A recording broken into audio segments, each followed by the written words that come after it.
Good morning, Southwest Florida. I'm Bri Walling. This Naples Herald Morning Report is sponsored by our friends at Usilo Kia of Cape Coral. This morning, we'll tell you about Florida's bond rating being boosted to a top score for the first time by Moody's, give you a brief rundown of the upcoming elections as they approach, and more.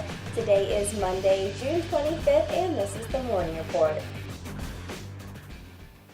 A Lee County deputy has been cleared in the officer-involved shooting of a Bokeelia man, according to a report released by the state attorney's office on Friday. After an investigation, the state attorney's office found that Corporal Wilfred Rivera was justified and acted in self-defense after shooting Bokeelia resident Ricky Beatty on March 22nd.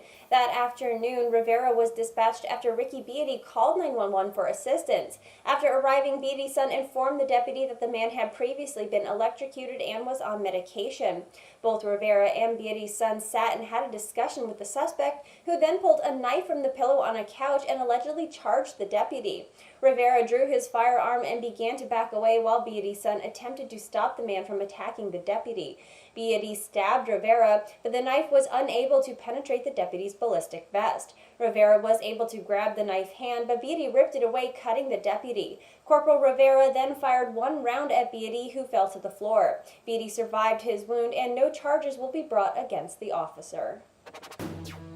The state of Florida's bond rating was improved by Moody's to AAA for its general obligation bonds, the state announced on Friday, marking the first time in the history of the state that each of the big three rating agencies, Moody's, Standard & Poor's, and Fitch, have the state's rating at AAA. Governor Scott touted the ratings as proof of the strength of the state's economy and of the state's economic recovery, including 1.54 million jobs under his term and a reduction of state debt by $9 billion. The top bond rating means that the state pays less in interest when it borrows money.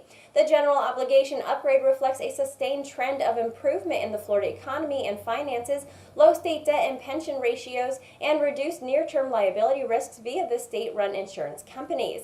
Due to the strong job growth in Florida, long-term growth prospects are favorable despite the challenges posed by an aging population base. In addition, Moody's report said over the past decade, the state-run property insurance company has reduced their insurance in force exposure by 2/3, while both the property and reinsurance entities have increased their claims-paying resources. The qualifying period for candidates officially closed at noon on Friday, locking the ballots for the upcoming slate of 2018 elections in Southwest Florida. With the petitions counted and fees paid, qualifying is now over for those running for office in Southwest Florida. In what will likely be one of the most expensive races in the country in 2018, Governor Scott will square off against two-term incumbent Bill Nelson for U.S. Senate.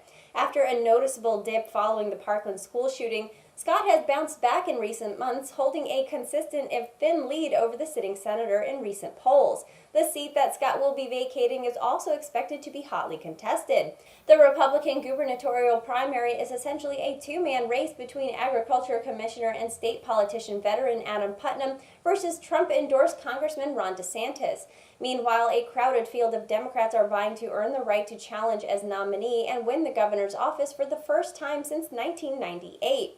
West Palm Beach billionaire Jeff Green was a late entrant to the field that includes former Congresswoman Gwen Graham, the daughter of former Governor Bob Graham, Tallahassee Mayor Andrew Gillum, former Miami Beach Mayor Philip Levine, and Orlando businessman Chris King. And freshman Congressman Francis Rooney will face his first re-election challenge for the right to represent the Florida's 19th district from the winner of the Democratic primary between David Holden and Todd Troe. Some important dates coming up to remember are that primary elections will be August 28th, with the registration deadline to change party affiliation being July 30th. Then November 6th will be general elections. For more information on the races, be sure to follow Naples Herald for updates throughout the elections. And that was the Morning Report for today. I'm Bri Walling. The Morning Report airs Monday through Friday at 9 a.m. right here at NaplesHerald.com. And don't forget to check out our lunch break that also airs Monday through Friday at 12 p.m. Thank you for watching.